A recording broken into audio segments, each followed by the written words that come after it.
ఒక 1 అవర్ దాకా లేట్ అయింది రావడం, వేరే కార్యక్రమం ఉండడం వల్ల. భారత్ మాతాకి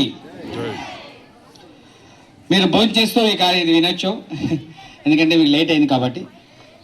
ఇక్కడ మన పరిగి హై స్కూల్ నందు మెగా పేరెంట్ టీచర్ మీటింగ్ 3.0కి ఆహ్వానించినందుకు హెడ్ మాస్టర్ గారికి మరియు ఎంఈఓ గారికి, ఇక్కడ ఉన్న ఉపాధ్యాయులకు, తర్వాత parent teacher meeting committee chairman అయిన అశ్వత్థకు, మా సోదరుడు, మా జనసేన నాయకుడు, వీళ్ళందరికీ కూడా ధన్యవాదాలు తెలియజేస్తూ, మీరు భోజనం చేస్తున్నారు కాబట్టి ఎక్కువసేపు టైం తీసుకోను.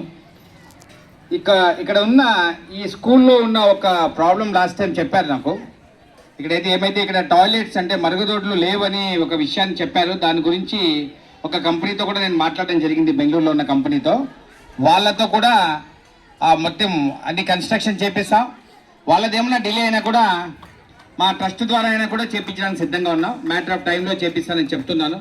అదే రకంగా పిల్లలకు మెగా పేరెంట్ టీచర్ మీటింగ్ సందర్భంగా ఒకే ఒక విషయం తెలియజేయాలనుకుంటున్నాను. ఏంటంటే మనం ఏమైతే చెబుతున్నామో ఆ చదువు వల్ల మనకు, మన కుటుంబానికి, సమాజానికి కూడా ఉపయోగం ఉండాలి.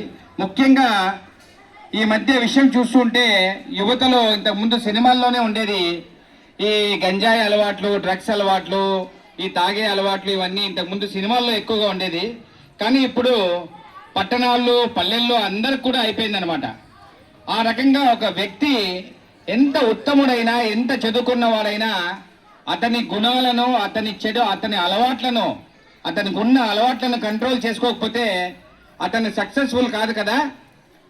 అసలు ఒక హ్యూమన్గా కూడా ఎవరు చూడరు అనమాట. ఆ విషయాన్ని పిల్లలందరూ గమనించి, ఇప్పుడు ఎందుకంటే 9th 10th నెక్స్ట్ ఇంటర్మీడియట్ పోయిన తర్వాత రెక్కలు వస్తాయి, స్వతంత్రం అనే ఒక భావన వస్తుంది.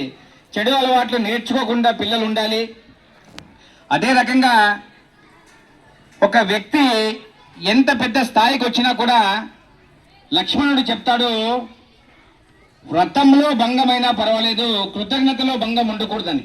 అంటే మనం ఒక పూజ చేసేటప్పుడు ఒక వ్రతంలో తెలియకుండా కూడా ఏమైనా తప్పు చేసినా పర్లేదు, ఒక కృతజ్ఞతలో భంగం ఉండకూడదు. అంటే మనకు ఎవరైతే సహాయం చేసింటారో, ఎవరైతే మనకు జీవితంలో ఒక స్థాయికి రావడానికి మనకు ఎవరైతే సహాయం చేసింటారో, తల్లిదండ్రులు మొట్టమొదటిగా తల్లిదండ్రులు, తోబుట్టువులు, టీచర్లు, అలాగే మనకి ఎవరైతే ఉద్యోగం కావచ్చు, వ్యాపారం కావచ్చు, రాజకీయం కావచ్చు, ఏమైతే కావచ్చు, మనకి ఎవరైతే సహాయం చేసినారో వాళ్ళను